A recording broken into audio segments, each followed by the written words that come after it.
Well, another week and another viewer request.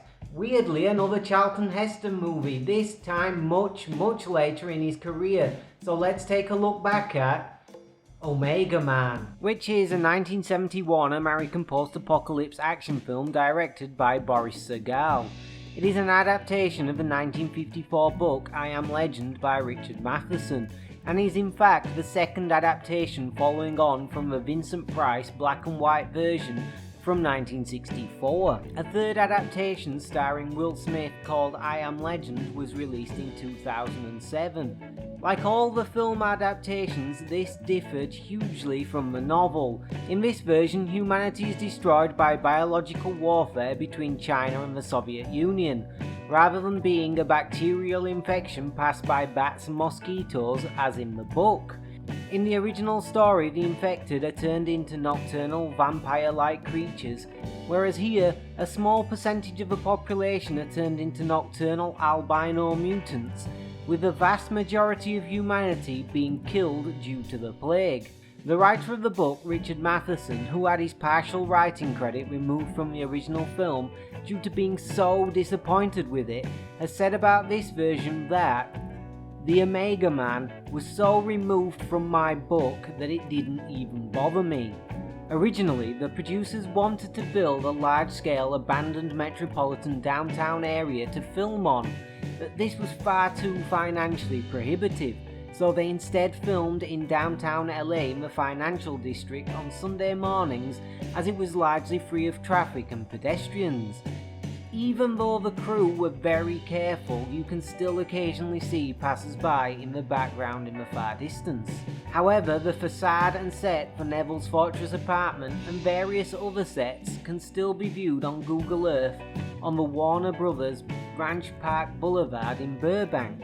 On release, the movie received mixed reviews and currently holds a 65% on Rotten Tomatoes, the consensus being that it may not live up to its classic source material, but the Omega Man transcends its limitations often enough to offer some mildly entertaining post-apocalyptic thrills. My friend requested that I cover this film, and yep, it's another movie that I once again denied all knowledge of actually seeing, but turns out I saw this a few times on TV in the 80s and 90s. It has a great setup in the first third, with Heston being the last man on Earth, roaming around a deserted LA, looting cars and watching Woodstock at the cinema, killing the occasional mutant, talking to himself, losing his mind and playing dress up.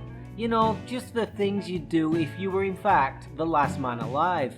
This is by far the best part of the film for me. It all kind of goes off the rails in my opinion when the mutants show up. The makeup used to show they are mutants is incredibly cheap. It looks awful. It really hasn't aged well.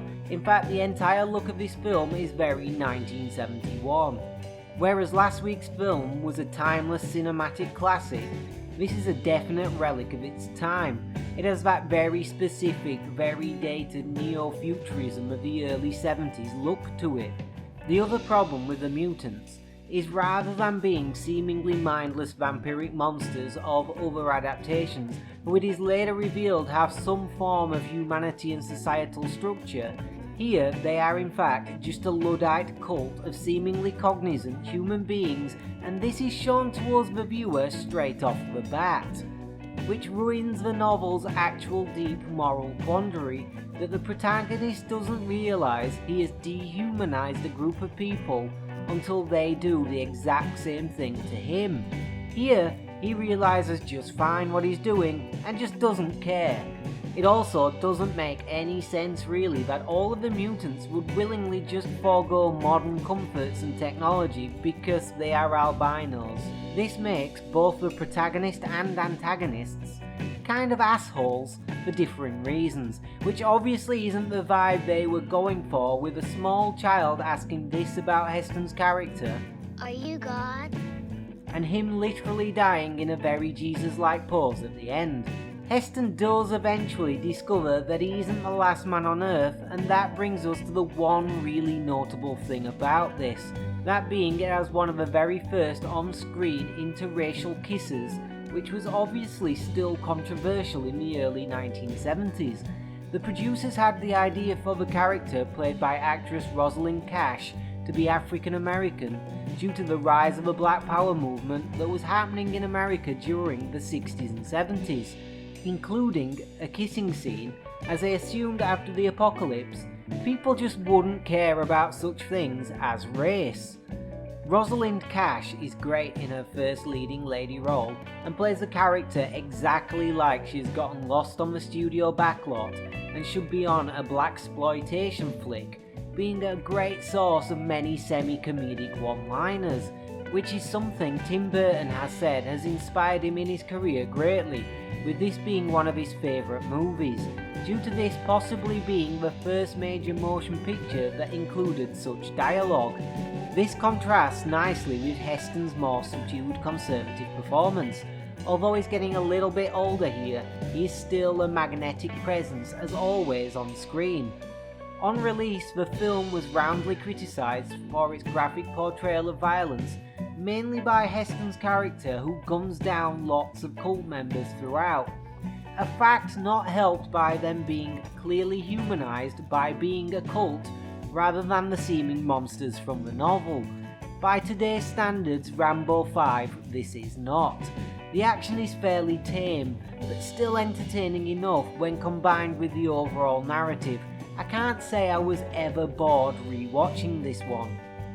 So that was Omega Man, an adaptation of a book that has had various film treatments. This one has not aged well, being a very much definite product of its time, but it is better than the Will Smith version. If you're a fan of post-apocalypse or Heston movies, the first 30 minutes of this make it well worth a watch. Once again, thanks for watching. If you like this, please comment, like and subscribe.